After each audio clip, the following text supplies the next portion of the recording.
तो चैप्टर की शुरुआत में हम देखते हैं कि यूनहो की माँ शॉन को एक खतरनाक पोजीशन में देख लेती है मैरी के साथ, और मैरी इस पूरे टाइम पर ब्लश कर रही होती है। और इसी से हमें पता चलता है कि उसने पिछले वाले चैप्टर में परफेक्ट क्यों कहा था, क्योंकि ये सारा का सारा उसी का प्लान था। वेल, आंटी के खतरनाक एक्सप्रेशन देखने के बाद शॉन को इतना तो पता चल ही जाता है कि आज तो भाई बुरा फंसा। लेकिन इससे पहले कि वो अपने एक्सप्लेनेशन देता, उससे पहले मैरी वहाँ से उठकर भागते हुए आंटी के पास चली जाती है और अपने नकली आंसू बहाकर आंटी को बताती है कि आंटी, मैं तो बस आप लोगों को यहाँ पर सिर्फ एक ही चीज बताने के लिए आई थी। लेकिन तभी शॉन आंटी को कहता है कि मदर प्लीज उसकी बात मत सुनिए, पार्क शी-हुन चुपचाप वहीं पर खड़े रहो। अब ऑर्डर मिला है तो फॉलो तो करना ही पड़ेगा। तो शी-हुन वहाँ पर खड़ा रह जाता है। लेकिन उसके बाद मैरी आंटी को बताती है कि जब यूजिन को मैं आपके घर से लेकर गई तब मुझे यूजिन के बॉडी पर कुछ चोटें दिखी थी, और जब मैंने उन चोटों के बारे में यूजिन से पूछा तो पहले तो बेचारे ने कुछ बताया ही नहीं, बेचारा इतना डरा हुआ था। लेकिन बाद में उसने कहा कि ये सब उसके साथ पार्क शी-हुन ने किया है। और मैरी की ये बात सुनकर आंटी फ्लैशबैक में चली जाती है और याद करती है कि हाँ, शी-हुन कुछ तो कर रहा था उस रात उस बच्चे के साथ। और उसके बाद उनको याद आता है कि हाँ, प्रिंसिपल ने भी कहा था शी-हुन के बारे में, और इस बात से वो अंदाजा लगा लेती है कि इन सारे मामलों में शी-हुन का ही हाथ है और शी-हुन ही एक बुरा बच्चा है। याद है ना कि पिछले ही चैप्टर में आंटी ने शी-हुन को लफंगों के साथ देखा था। वेल, मैरी आंटी को यहाँ पर बताती है कि मैं इसी वजह से शी-हुन से बात करने के लिए आई थी, लेकिन अचानक से उसने मुझ पर अटैक करना शुरू कर दिया आंटी। और इस पूरे टाइम पे शॉन भी लाइक झूठ पे झूठ, झूठ पे झूठ बोलती जा रही है, शर्म नहीं आती? शक्ल देखो कितनी भोली है, लेकिन अंदर से लोमड़ी है। लेकिन शॉन इसके आगे अपना एक्सप्लेनेशन देता उससे पहले ही आंटी उसके पास जाकर उसे एक जोरदार चमेट लगाती है, और ये करते हुए यूनहो की मॉम की आंख से भी आंसू आ गए होते हैं। आइंदा कभी मुझे अपनी माँ कहकर मत बुलाना पार्क शी-हुन, और मेरे पास कभी वापस भी मत आना। और मैरी अपनी धीमी आवाज में कहती है कि जैसा हमने सोचा था बिल्कुल वैसा हो चुका है, लेकिन अब अगली चीज की बारी। और हम देखते हैं कि वहाँ पर रेचल शी-हुन की मॉम का गेटअप लेकर आई है। शी-हुन, अब वापस से तुमने कौन सा कारनामा कर दिया? ये बच्चा तो अब मेरे हाथों से निकल रहा है, लेकिन कोई नहीं, इस बारे में हम घर पर जाकर बात करेंगे। और यहाँ से सीन शिफ्ट होता है और हम देखते हैं डैडी की हरामी वाली स्माइल को, यानी कि ये सारा का सारा प्लान हमारे डेड मेंशन के डैडी का ही था।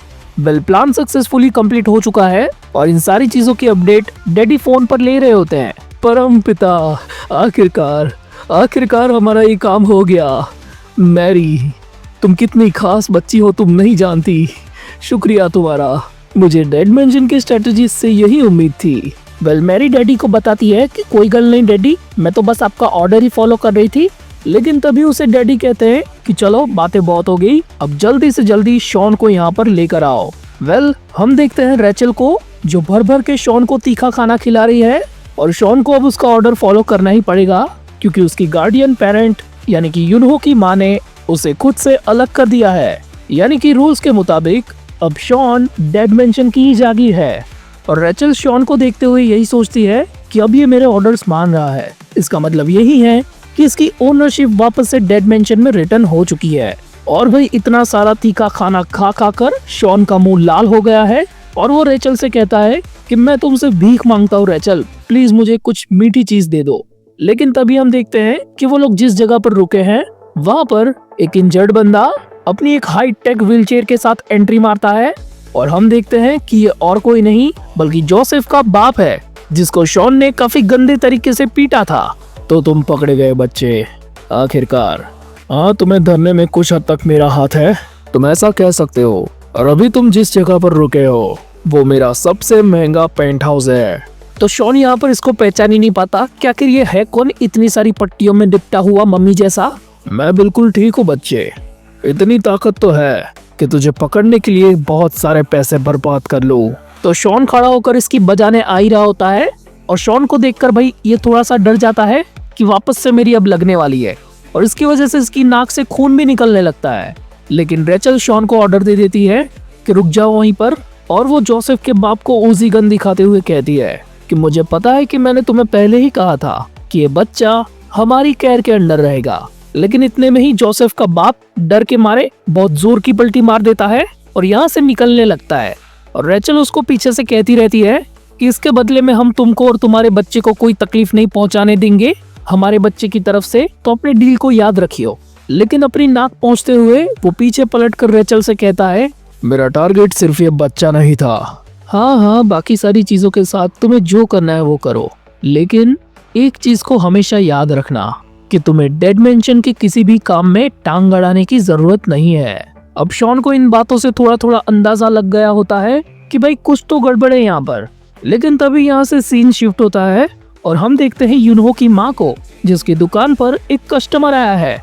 और उस लड़के को देखकर आंटी को शॉन की याद आ रही होती है कि एक टाइम ऐसा था कि जब वो उसको पेट भर के खाना खिलाया करती थी। लेकिन फिर उनको याद आता है कि शॉन असलियत में कैसा बच्चा है, तो वो आंख बंद करके इन सारी बातों को भूलना चाह रही होती है और काफी स्पीड में अपना काम कर रही होती है।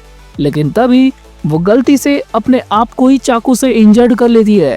अरे आंटी, आपका तो काफी सारा खून निकल रहा है। आंटी, नहीं, मैं ठीक हो जाऊंगी, मेरा खून भी रुक जाएगा बेटा।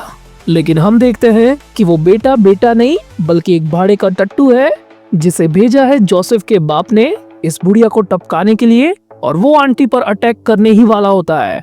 लेकिन हम देखते हैं कि आंटी तो रोते हुए बेचारी फोन पर बात कर रही होती है और तभी वो चौंकते हुए वहां से भाग के निकलने लगती है। और यहाँ से जाते हुए वो उस भाड़े के टट्टू को कह देती है कि तुझे जितना खाना खाना है दुकान में से खा ले, मुझे अब इमरजेंसी आई है, मुझे जाना होगा यहाँ से।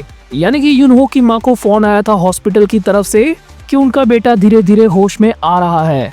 और यहाँ पर डॉक्टर उसे बताते हैं कि पिछले कुछ टाइम से तुम बेटा कोमा में थे, तो तुमको आखिरी चीज कौन सी याद है, प्लीज हमें बताओ। और यूनहो को याद आता है कि वो अपनी मॉम पर चिल्ला रहा था।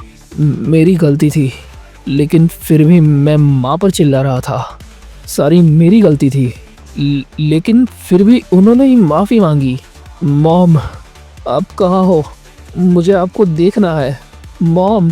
और हम देखते हैं कि यूनहो की माँ भाई भागते हुए हॉस्पिटल में आ गई होती है और उनके हाथ में लगी चोट की वजह से उनका काफी सारा खून बह रहा होता है। लेकिन फिर भी उनको इस चीज की परवाह नहीं है, क्योंकि उनका बेटा अब आखिरकार अपनी कोमा में से जाग चुका है। यहाँ पर पूरा इमोशनल सा एटमॉस्फेयर बन चुका होता है। लेकिन तभी हम देखते हैं कि वो भाड़े का टट्टू यूनहो की माँ का पीछा करते हुए हॉस्पिटल तक आ पहुंचा है और वो फोन पर किसी को बताता है वो दोनों माँ बेटे साथ में है, क्या मैं मौका देखकर चौका मार दूं? लेकिन सामने वाला बंदा उसे कहता है, अभी नहीं, अभी के लिए अपने मिशन को साइड पर रख दो, क्योंकि मेरा प्लान अब बदल चुका है।